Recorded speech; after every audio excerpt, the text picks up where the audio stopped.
civiles, como lo hemos visto acá. Para el orden público, resistirse a las autoridades es resistirse a Dios. El temor por parte del malvado y el respeto de parte de todos es parte de lo que Dios ha establecido. Dios les ha conferido a las autoridades el poder de la espada para castigar al que hace lo malo. La espada es un arma para matar, no para acariciar. Lo correcto es entonces que yo no tome venganza por un acto de maldad directamente, sino lo mejor es que sea entregado a las autoridades. Entonces, eso es lo que debería hacer. Alguien hace algo malo, no tomar venganza por mí mismo, aunque no vamos a estar a favor de ello, y ser entregado a las autoridades. Vamos a buscar Lucas capítulo 3, versículo 14. Juan el Bautista está predicando. Unos soldados vienen delante de él, soldados romanos. Y en el versículo 14 dice lo siguiente, Lucas 3:14, también le preguntaron unos soldados diciendo, ¿y nosotros qué haremos? Él les dijo, no hagáis extorsión a nadie, ni calumniéis, y contentaos con vuestro salario. Hemos de notar aquí que Juan el Bautista no les dice, miren, dejen su trabajo, ustedes son soldados y ya mejor no sean porque estarían expuestos a usar la espada. No.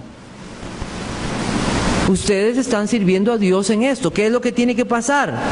No calumnien, no extorsionen y conténtense con su salario. En ningún momento Juan el Bautista les dijo a estos soldados, ustedes están haciendo lo incorrecto. Entonces debemos entender que Dios ha establecido las autoridades civiles y les ha dado armas. Hoy no, los soldados no andan, o los policías no andan con una espada. ¿Qué es lo que tienen? Un arma de fuego. Y deben usarla de forma justa. Entonces, tengo acá unos casos especiales. Quiero leerles antes lo que dice textualmente la confesión, porque creo que no se lo leí. Dice, Dios, el Supremo Señor y Rey del mundo entero, ha instituido autoridades civiles para estarles sujetas y gobernar al pueblo para la gloria de Dios y el bien público. Y con ese fin les ha provisto con el poder de la espada para la defensa y el ánimo de los que hacen lo bueno y para el castigo de los que hacen el mal. Segundo párrafo, es lícito para los cristianos aceptar cargos dentro de las autoridades civiles cuando sean llamados a ocuparlos. En el desempeño de dichos cargos deben mantener especialmente la justicia y la paz según las buenas leyes de cada reino y estado. Y así ahora, con este propósito, bajo el Nuevo Testamento, pueden hacer lícitamente la guerra en ocasiones justas y necesarias. Eso es lo que pensaban los hombres de Dios piadosos. Hubo un tiempo en que estas cosas cambiaron y quisieron decir que uno no servía a Dios trabajando para las autoridades. Pero en ningún momento en la Biblia condena que una persona trabaje como policía, o sea, un oficial. Voy a poner un caso entonces, casos especiales con respecto a esto. Vamos a ver, ¿qué pasa? Un policía es salvado por gracia. Un hombre que trabaja como policía ahí en la calle, un día el Señor lo salva. ¿Debe este hombre dejar su trabajo porque está expuesto a usar su arma de reglamento? No, él está sirviendo a Dios. Está sirviendo a Dios. Él no está asesinando. Él está cumpliendo con su deber de mantener la paz y la justicia. Debe lógicamente revisar su corazón y saber que tener un arma no es una oportunidad para vengarse, porque algunos quieren tener un arma para eso, ¿verdad? Para tener una oportunidad para vengarse o abusar de su autoridad. ¿Qué pasa si este hombre desea dejar su trabajo por causa de la conciencia? Bueno, Primera de Corintios capítulo 7 versículo 21 nos dice algo con respecto a esto. Primera de Corintios capítulo 7 versículo 21. Es un principio. Dice, fuiste llamado siendo esclavo, no te dé cuidado, pero también si puedes hacerte libre, procúralo más. ¿Era malo ser esclavo? En ninguna manera. Una profesión o un trabajo como ese, como ser policía, tampoco es malo.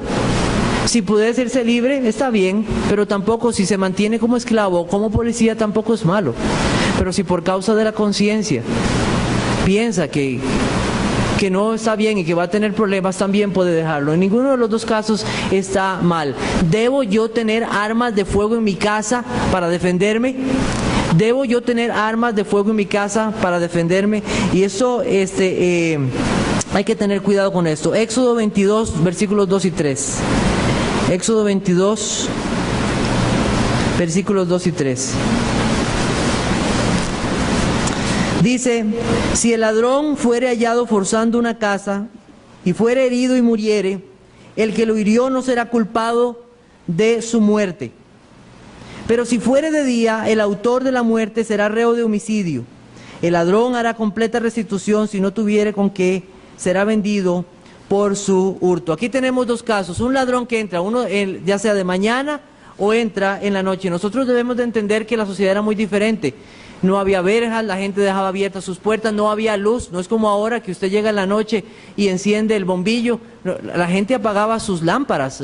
No había cómo identificar al hombre en la noche. Si este hombre entraba, entonces aquel que estaba en su casa iba a usar lo necesario para proteger su familia de ese hombre que entraba a su casa y quería hacer mal. Pero si era de día, no debía hacerlo. Lo está viendo, debía de hacer lo necesario para evitar lo que está haciendo, ya sea llamándole, o sea llamando vecinos o lo que fuera, y no tomar venganza en ese momento, a no ser que realmente viera una situación de agresión contra él. Entonces nosotros tenemos de tener cuidado con eso. En Costa Rica hay leyes para la tenencia de armas. No estamos diciendo que un cristiano no deba tener un cristiano podría tener un arma bajo las condiciones correctas, pero debe revisar su corazón. Hablando con algunos de los hermanos, nos han comentado lo siguiente: que los ladrones, cuando saben que hay un arma en la casa, actúan con más violencia, porque saben que pueden tener una respuesta de ese tipo. Lo que yo les digo es que pidamos al Señor que mejor nos libre de todo peligro, porque si el Señor no cuida, en vano está la guardia. Que el Señor nos guarde. Ahora, yo no quiero y no debemos juzgar a una persona que pudiera tener un arma, un creyente, bajo las condiciones correctas.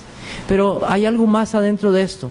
Me preocupa que tal vez teniendo todas las condiciones de seguridad, armas y todo, porque el problema no es un arma de fuego, usted puede matar hasta con un cuchillo, ¿verdad? El asunto es un asunto de defensa, pero más allá de esto, el asunto es este. A veces queremos evitar que el agresor entre a la casa, pero el agresor ya está en la casa. ¿Cómo?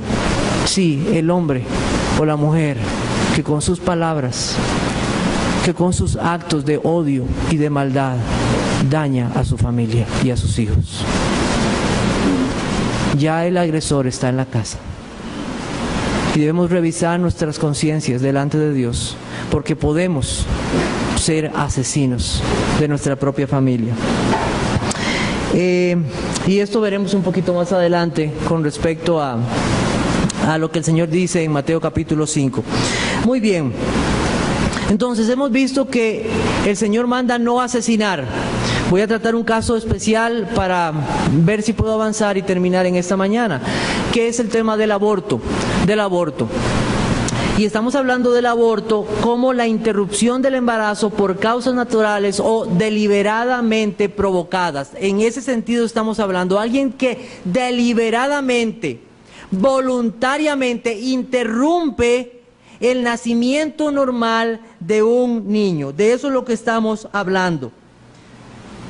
Creemos que Dios otorga el regalo de la vida en el momento de la fecundación, que el ser en el vientre de la madre no es una cosa, es un ser humano en desarrollo. Eso es lo que creemos. Y es distinto de la madre. Una persona no se puede comparar con un hígado, con un pulmón, con un riñón. Es un ser humano dentro de la mamá. Como para que la mamá pueda decidir, o otra persona, voy a quitarme este bebé, este niño, como si fuera un riñón o como si fuera una parte de mi cuerpo. Es un ser humano creado a la imagen de Dios. Eso es, y no es una cosa. Dios es el único que tiene dominio sobre la vida y la muerte. Nadie debe jugar a ser Dios. Nadie. Solo Él es el creador de la vida y solamente Él puede quitarla. Nadie debe decidir sobre esto. Hacerlo, interrumpir voluntariamente ese bebé en el vientre, es convertirse en un asesino. En un asesino. Los que están a favor del aborto abogan porque lo que está en el vientre de la mamá no es un ser humano, es una cosa, es una bola de células. Eso es lo que dicen los que están a favor de esto. Los que están a favor del aborto no piden un derecho para matar. Ellos no dicen, deme derecho para matar. Ellos no lo ponen de ese modo. ¿Sabe lo que ponen ellos? Ellos lo que dicen es, la mamá tiene derecho a decidir sobre el futuro de ese bebé. Es que la cosa no es así. En primer lugar, ese niño está en el vientre de esa mamá por la voluntad de Dios. Ese niño es una creación de Dios. Ese niño no es una cosa, es un ser humano distinto de la mamá.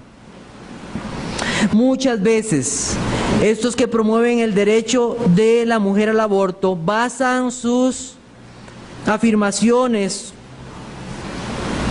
en los sentimientos o el futuro de ellas mismas. Y nosotros sabemos de casos muy dolorosos, casos de violaciones. Y tal vez usted haya o tenga a alguien que ha sufrido esto. Nosotros lo sabemos y condenamos tales actos. Pero el ser que está en ese vientre es inocente. Es inocente.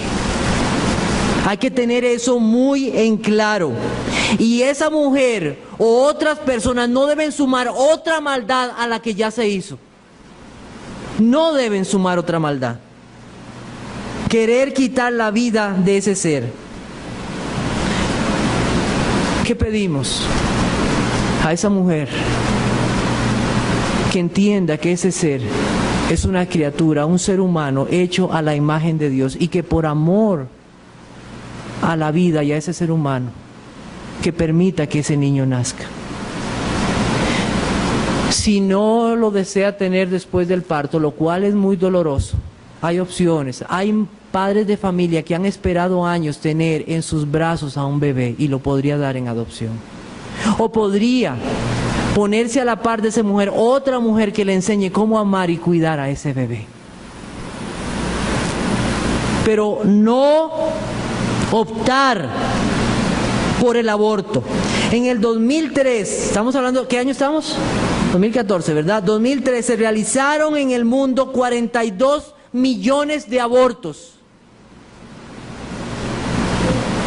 En Costa Rica ocurren unos 27,000 abortos inducidos por año, con una tasa de aborto del 22.3 por cada 1,000 mujeres entre los 15 y 49 años. Una razón de 38 abortos por cada 100 niños vivos. Es decir, en nuestro país ocurren en promedio un aborto por cada 3 niños nacidos. Esto salió de la estimación del aborto inducido en Costa Rica de 2007, un estudio.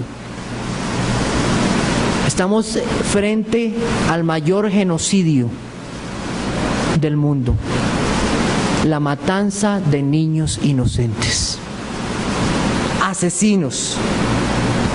Nosotros o las personas hace muchos años no tenían ecogramas o ultrasonidos. Muchas de sus mamás o abuelas nunca vieron a sus niños en el vientre hasta el día que salió.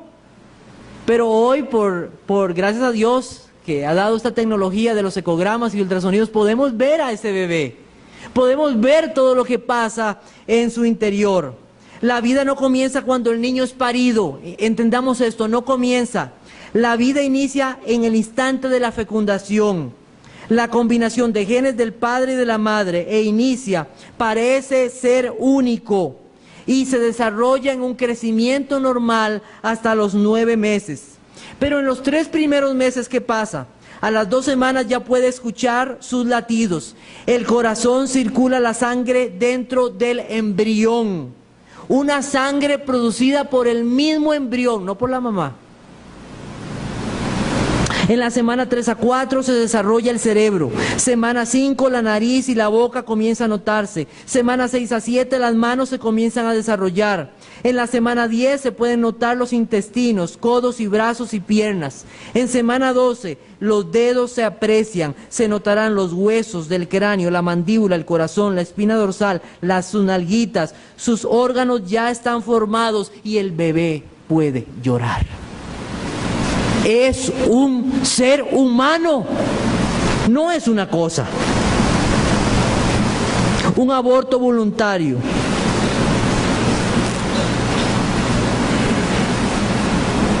Es un asesinato. Providencialmente el Señor nos trajo un versículo para memorizar en este día, ¿verdad?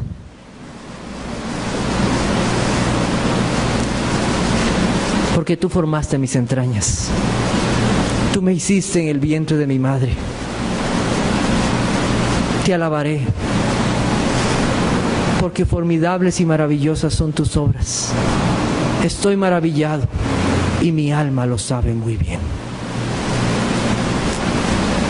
Dios está involucrado en el nacimiento de cada ser y su desarrollo.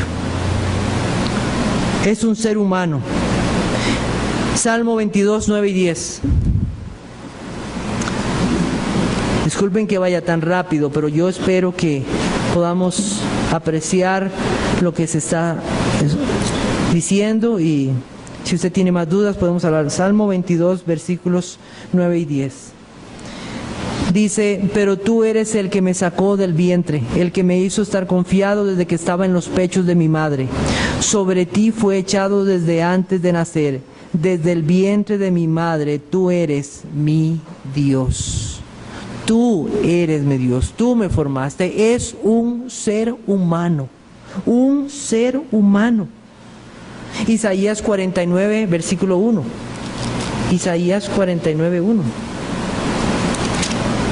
Oídme costas y escuchad, pueblos lejanos, Jehová me llamó desde el vientre, desde las entrañas de mi madre tuvo mi nombre en memoria. Un ser humano, no una cosa. Dios habló de este ser como un ser humano. La Biblia nos dice la verdad, aunque no tuviéramos un ecograma. Amén. Amén por esto. Éxodo 21, 22. Vamos a ver un caso bien interesante. Éxodo 21, 22. Dice: si algunos riñeren e hirieren a mujer embarazada, y ésta abortare, pero sin haber muerte, serán penados conforme a lo que les impusiera el marido de la mujer, y juzgaren los jueces. Mas si hubiere muerte, entonces pagarás vida por vida, ojo por ojo, diente por diente, mano por mano, pie por pie, la ley del talión. Abortar aquí, como vemos ahí en la palabra en el versículo 22, y abortare, esa palabra que aparece ahí en el original hebreo es: le salen sus hijos. No es le sale una cosa. O sea, en el entendimiento de Dios, el bebé que salía era un bebé, un niño, un hijo, no una cosa. ¿Qué nos llama este pasaje a entender? Esos dos hombres que estaban riñendo, no les preocupaba la vida. Estaban desentendidos de lo que estaba pasando. Y llega una mujer embarazada. Paren un momento, aquí no podemos. Es cuidar la vida que Dios ha dado. ¿Qué pasa si ese niño moría? ¿Qué pedía Dios? Que muera la persona que causó esto. Pregunto, ¿en qué mes dice aquí? No dice mes de gestación. Vea que no dice mes de gestación. Si por causa de ellos esa mujer abortó y ese niño muere, ellos son culpables y van a pagar delante de los jueces con la muerte y delante de Dios también. Es un ser humano. En el Salmo 51, versículo 5, ¿qué dice? Salmo 51, versículo 5. Miren la hora que es. Salmo 51, 5. Dice: he aquí en maldad he sido formado y en pecado me concibió mi madre. Las cosas no tienen moralidad. Un mueble no tiene moralidad. Una masa de células no tiene moralidad. Un ser humano sí tiene moralidad. Nosotros entendemos la condición de los seres humanos. Nacemos pecadores. Nací pecador. Eso es, nací pecador. En Lucas capítulo 1, versículos 41 al 43. Lucas capítulo 1, versículos 41, 43. Tenemos un acontecimiento hermoso. Elizabeth saluda a María, la madre de nuestro Señor. Y dice que aconteció que cuando oyó Elizabeth la salutación de María, la criatura saltó en su vientre y Elizabeth fue llena del Espíritu. Nosotros vemos aquí algo milagroso, ¿verdad?, que sucedió. Aún no está lejos de lo que las madres experimentan durante el embarazo, ¿verdad? Cómo hablan a sus hijos y ellos responden en el vientre. Pero aquí algo todavía más maravilloso es: y exclamó a gran voz y dijo: bendita tú entre las mujeres, bendito el fruto de tu vientre, porque se me concede esto, que la madre de mi Señor venga a mí. O sea, ¿qué entendió ella? Ella no dijo que eso que está en tu vientre, no, mi Señor, el Señor Jesucristo, un ser humano en el vientre. La palabra en griego es brepos, que es la misma palabra que está en Lucas capítulo 2, versículo 12. Esto servirá de señal, hallaréis al niño. Esa palabra niño es brepos, y es la misma que se usa, o que la que usó Elizabeth en el versículo 43 para referirse al Señor Jesucristo. Es la misma, es un ser humano, un niño, no es una masa de células. Igual sucede con los versos en Isaías, todos entienden que era un niño. Voy a poner el caso, un caso interesante, porque hay casos, como ahora están hablando de aborto terapéutico y una cosa de ahí, ¿verdad? Todo ese tipo de cosas. Bueno, dice, oigan este caso: el padre de familia padece sífilis y la madre tuberculosis, son enfermedades serias. Ya han tenido 4 hijos, el primero es ciego, el segundo murió, el tercero es sordo y retrasado, y el cuarto sufre tuberculosis. La mujer está embarazada de su 5.º hijo.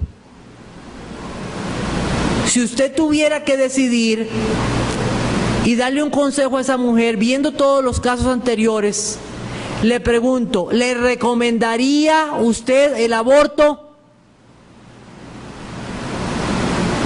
Todos los que estuvieron a favor, los felicito, acaban de matar a uno de los músicos más grandes de toda la historia, Beethoven.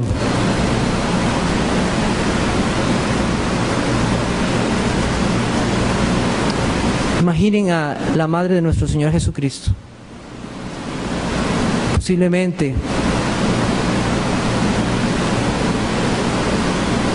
viendo las miradas de muchos, embarazada y no se ha desposado, y cuántas jóvenes por vergüenza y toman una decisión del aborto. Muchos hubieran matado al Señor Jesucristo posiblemente.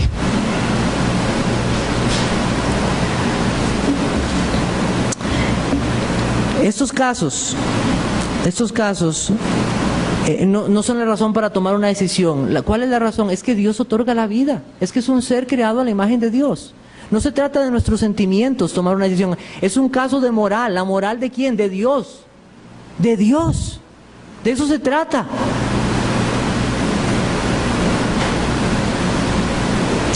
Hermanos, para esto podríamos hablar largo rato aquí, y esto solamente era un tema. Ojalá que el Señor nos dé otra oportunidad para poder hablar de ese tema, pero yo necesito continuar. El último punto que quiero tocar aquí antes de entrar a Mateo capítulo 5 es lo siguiente. Quiero que sepan que hay métodos anticonceptivos que son abortivos. O sea, muchos padres pudieran estar cometiendo asesinato. Les pido que averigüen con sus médicos acerca del método de planificación. Eso es serio, es bien serio. Vamos a Mateo capítulo 5, versículo 17, versículos 21 al 26. Vamos a ver la interpretación de Cristo del sexto mandamiento. ¿Qué dijo Cristo acerca del sexto mandamiento? Mateo capítulo 5. En el versículo 17 nosotros tenemos lo que Cristo dice acerca de su propia palabra. Dice: no penséis que he venido para abrogar la ley y los profetas. No he venido para abrogar, sino para cumplir. El Señor vino para cumplir los mandamientos e interpretarlos correctamente. Nada de lo que Él dijo con respecto a los mandamientos y a todo el resto de su palabra está en contra de lo que ya el Señor había dicho en el Antiguo Testamento. Está en completa concordancia. No hay nada. En el versículo 21 encontramos cómo el Señor interpreta el sexto mandamiento. Dice: oísteis que fue dicho a los antiguos: no matarás, y cualquiera que matare será culpable de juicio. Pero yo os digo que cualquiera que se enoje contra su hermano será culpable de juicio, y cualquiera que diga necio a su hermano será culpable ante el concilio, y cualquiera que le diga fatuo quedará expuesto al infierno de fuego. Por tanto, si traes tu ofrenda al altar y allí te acuerdas que tu hermano tiene algo contra ti, deja allí tu ofrenda delante del altar y anda, reconcíliate primero con tu hermano y entonces ven y presenta tu ofrenda.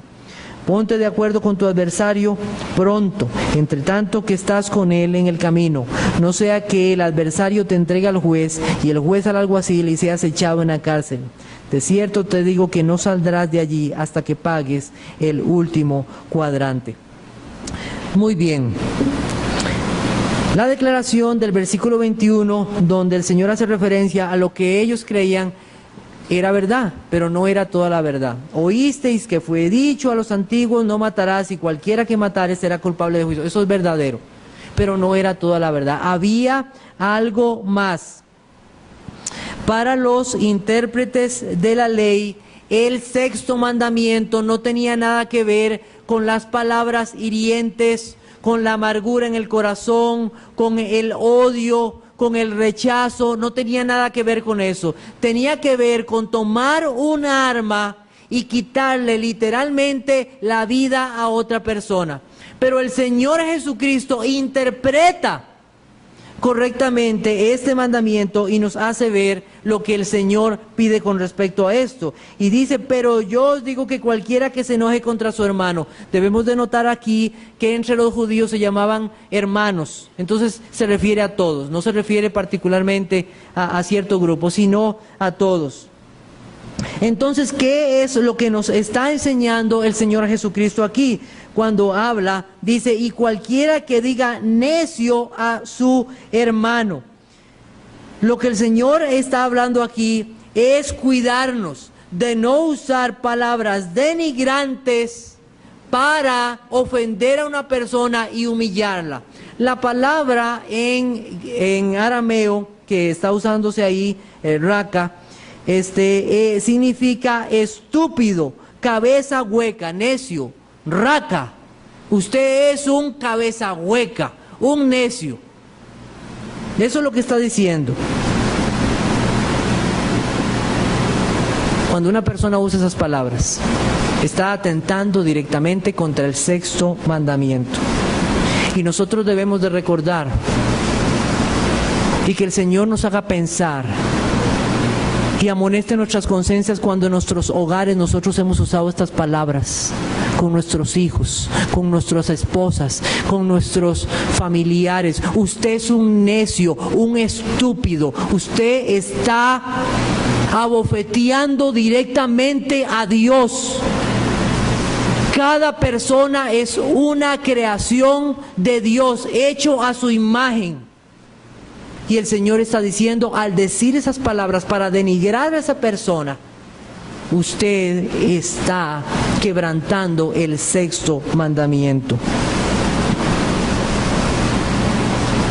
Madres que hieren a sus hijos con palabras, que les llaman estúpidos, tontos, necios. Toda amonestación debe ser hecha firme pero con amor. Cuando necesitas disciplinar a tu hijo, no necesitas usar esas palabras. Usa la disciplina bíblica, no esas palabras. No estar dominado por la ira. Son culpables delante de Dios todos aquellos que han matado a sus hijos o familiares o compañeros u otras personas en su corazón. Y esto incluye no solamente las palabras, sino los gestos. Porque hay unos, como dicen, no hablan, pero con sus ojos y con sus gestos es lo mismo. Esposos que guardan rencores en su corazón, esposas que han dejado cicatrices por años de dolor y maltratos.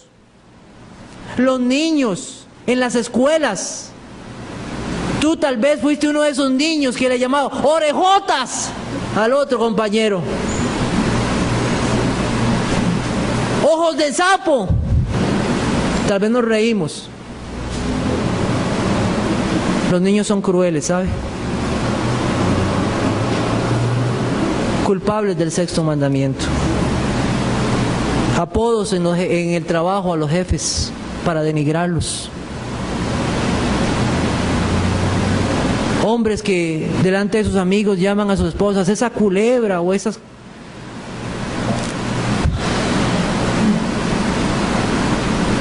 Que el Señor tenga misericordia. Fatuo.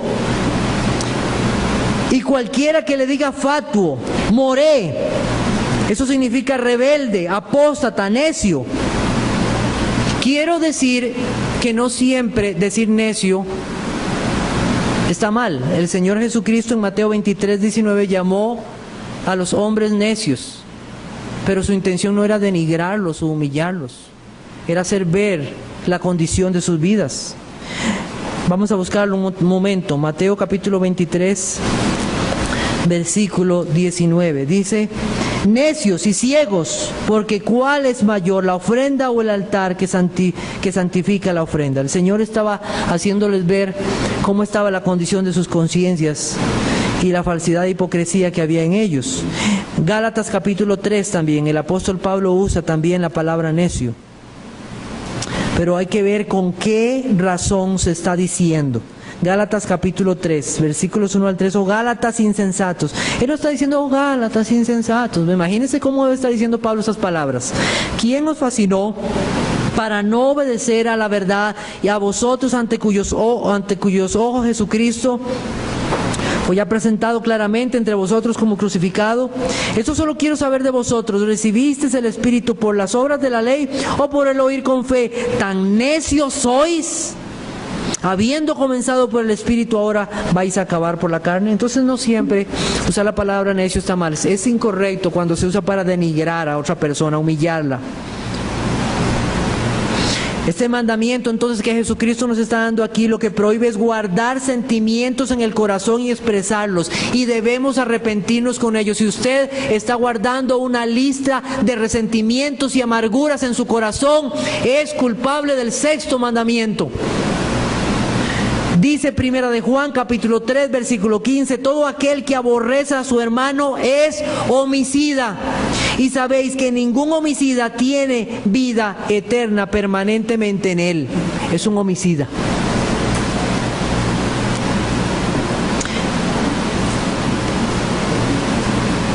Escuchamos palabras, es como, usted nunca entiende cuando yo le hablo. Ojalá que lo partiera un rayo. No quiero verte, me molesta tu presencia. No asesinarás. El pecado que se esconde detrás de esto es que estás atentando contra la imagen de Dios. Y eso tiene que ver con personas discapacitadas, que a veces se usan palabras ofensivas, creados a la imagen de Dios. ¿Quién hizo al sordo? Dios. ¿Quién hizo al ciego? Dios lo hizo así. ¿Cuál es la parte positiva de este mandamiento? Porque está la parte negativa, que es no asesinarás. ¿Cuál es la parte positiva? No solo es guardar de expresar esos sentimientos de los cuales debemos arrepentirnos, sino también procurar el bien del otro. Vamos a Mateo capítulo 5, versículo 22.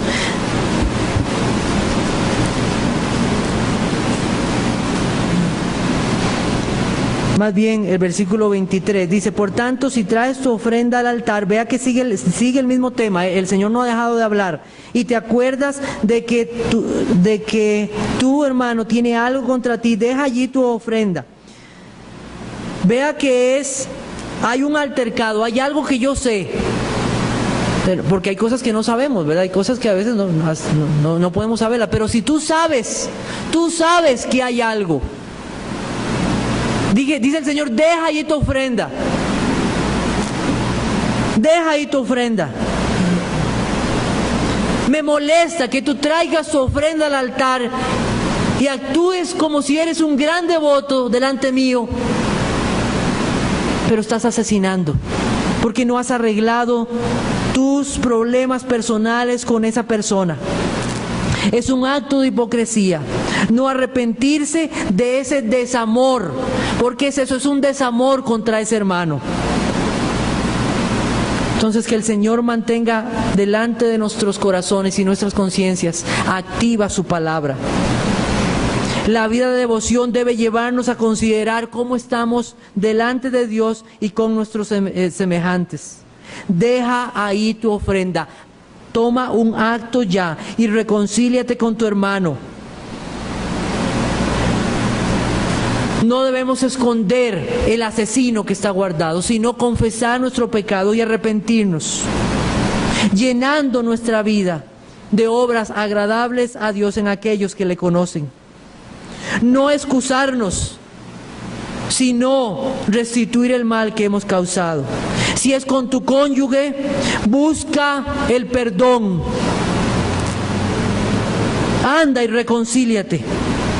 Si vive lejos, dice, ya no vive aquí, ya no vive cerca, busca el teléfono, escribe una carta. Ten un corazón dispuesto. Ya no sé ni dónde vive. Bueno, el Señor sabrá por qué. En su momento el Señor es posible que permita que te vuelvas a encontrar con esa persona.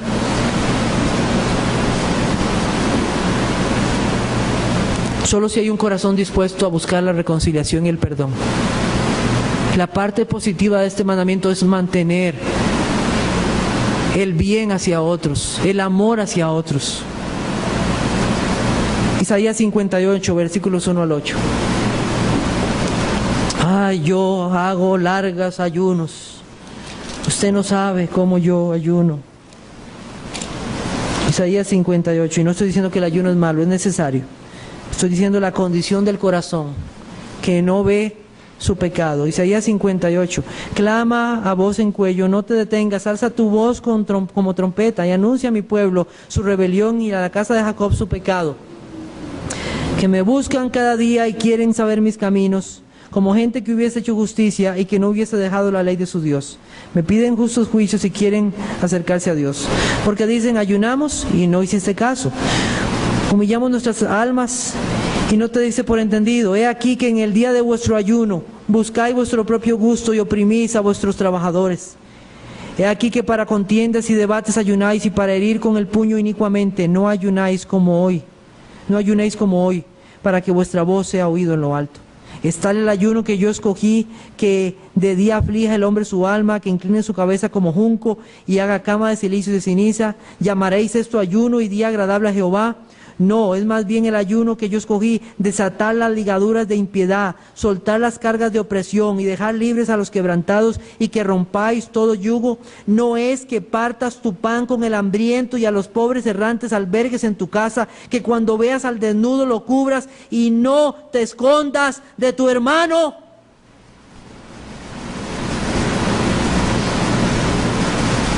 No asesinarás, buscarás el bien de tu hermano.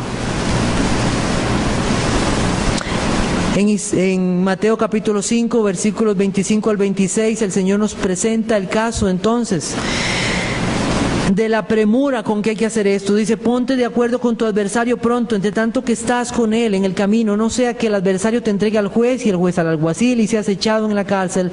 De cierto te digo que no saldrás de allí hasta que pagues el último cuadrante. El Señor está hablando de la urgencia de arreglar nuestros asuntos, que no se ponga el sol sobre nuestro enojo, no dejar que pase todo el día. Arréglate con tu adversario pronto, no dejes que las cosas empeoren, no dejes que las cosas empeoren.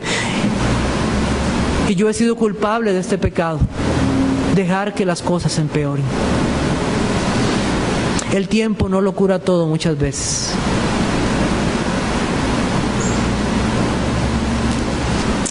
Es la urgencia. Debemos averiguar qué pasó. No es la cárcel literal la que debemos tener, sino la ira de Dios. La cárcel no es la terrenal, sino el infierno. El juez no es terrenal, sino celestial. Cuando Cristo dice no saldrás de ahí hasta que pagues el último centavo, lo que quiere decir es que no saldrás nunca. Eso es lo que quiere decir. Si no, puede buscar Mateo 18, 24 al 35 y puede ver la referencia. No la vamos a leer por tiempo. Arrepiéntete de tu pecado. Busca arreglar delante del Señor ese corazón que guarda rencor y guarda odio y orgullo. Porque si no, estás mostrando que eres un asesino. Hay otros que sienten odio por pueblos, odios por color de piel, odios por su forma de hablar, odios étnicos. Que el Señor nos tenga misericordia. Odios en las iglesias. ¿Qué debemos hacer? Mostrar gentileza. Creo que busquemos Filipenses capítulo 4, versículo 5. Voy a extenderme un poquito porque quiero terminar. Disculpen, hermanos, unos 5 minutos más. Filipenses capítulo 4, versículo 5. Dice, vuestra gentileza sea conocida de todos los hombres, el Señor está cerca. Hermanos, ¿cuál es la parte positiva de este mandamiento? Ser gentiles los unos con los otros. Y debemos enseñarnos a unos a los otros a ser gentiles. ¿Cuántas veces nosotros somos amargadillos, verdad, para saludar? ¿Cómo nos cuesta esto? Que el Señor nos ayude. Aún con nuestros propios hijos, niños, saluda.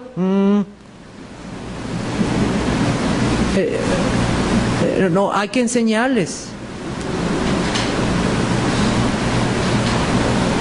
Salimos corriendo. El culto termina y... Vuestra gentileza sea conocida de todos. Nosotros debemos de recordar que son personas, no animales. Parece que entró un perrillo. A veces perrillos saludan más, ¿verdad? Nosotros debemos ayudar a otros, buscar el bien de otros. El buen samaritano, la parábola, el sacerdote y el levita asesinaron al hombre que estaba ahí. ¿Por qué? Porque no le ayudaron, no buscaron su bien. Asesinos. Esto debe hacernos pensar cómo hacemos nosotros las cosas, buscando el bien del otro. La Biblia habla hasta de cómo construían las casas, hacerles un pórtico, porque si alguien caía del techo que no llegara hasta el suelo. Hasta en eso está en Éxodo, en Deuteronomio 22:8. También hay más en Éxodo 21:29, Proverbios 24 del 11 al 12. Poder ayudar al que está necesitado, al que está en peligro, no dejar que muera. Si podemos hacer algo para rescatar a esa persona, hacerlo. Cristo cumplió el mandamiento perfectamente. ¿Por qué? Porque Él es la vida. Cristo es la vida. Él nunca buscó el mal del otro. Vino a buscar y a salvar lo que se había perdido. Hechos 10:38 dice, como Dios ungió con el Espíritu Santo y con poder a Jesús de Nazaret, y como ese anduvo haciendo bienes y sanando a todos los oprimidos por el diablo, porque Dios estaba con él. Cristo es el pan de vida, Cristo es el agua vida, Cristo es la vida. En Él estaba la vida y la vida era la luz de los hombres. Solo hay uno que ha venido a matar y a destruir. ¿Sabe quién es? Satanás. Cristo es la vida. No hay otro. Él mismo entregó al Padre su vida sin pecado para dar su vida en rescate por muchos.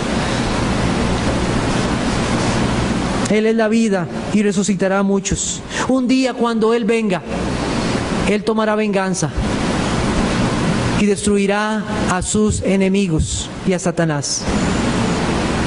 Y los cristianos esperamos ese día. Mía es la venganza, dijo el Señor. Hay quienes se consuelan con la muerte de una persona. ¿Sabe qué? Esto es terrible, porque si está sin Cristo, su condición no va a ser mejor, sino peor. Para terminar, yo no sé si en esta mañana hay alguno aquí que se ha visto delante de Dios en su corazón como alguien que ha quebrantado este mandamiento. Todos yo creo que hemos quebrantado este mandamiento. Hay unos que más profundamente que otros. Algunos han llegado hasta cometer aborto. Yo no sé si aquí. O matar, literalmente. Pero muchos hemos matado con orgullo, con odio, con resentimientos, con no ser gentiles, y todos somos culpables. Pero sabe una cosa, en Cristo hay perdón. Venid a mí, luego dice Jehová, y estemos a cuenta. Si vuestros pecados fueren como la grana, como la nieve serán blanquecidos. Si fueren rojos como el carmesí, vendrán a ser como blanca lana. Pero si andamos en luz como Él está en luz, tenemos comunión unos con otros, y la sangre de Jesucristo su Hijo nos limpia de algunos pecados, ¿no? De todo pecado. Y no solamente de este pecado, sino de cometer adulterio, de falso testimonio, de quebrantar el día del Señor, de hacer imágenes en nuestros corazones. Dios es falso. Dios perdona en su Hijo Jesucristo. En Dios, por medio de Cristo, hay perdón. Arrepiéntete y ven a Él. Oremos. Te damos gracias, Señor, por esta enseñanza que hemos visto en este día. Hay tanto, Señor, en tu palabra. Y pido, Señor, que tu palabra haya sido como esa espada que penetra en nuestros corazones.